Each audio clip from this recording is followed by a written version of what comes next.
kingdom emerges. A dispersed people are awakening, descendants of ancient Yashar'el, remembering their lineage. A long-buried prophecy rises from the ashes.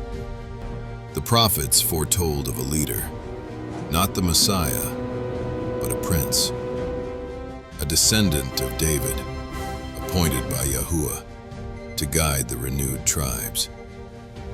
The Dead Sea Scrolls named him the Prince of the Congregation. With the awakening of the people, the Prince will ascend.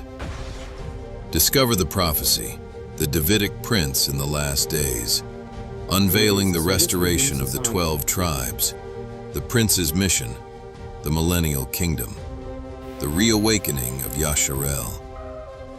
The kingdom is near, the remnant rises, prophecy is alive.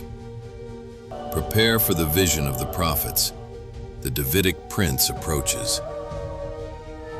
The Davidic Prince in the last days, coming December 4, 2025. Subscribe for updates. Link in description.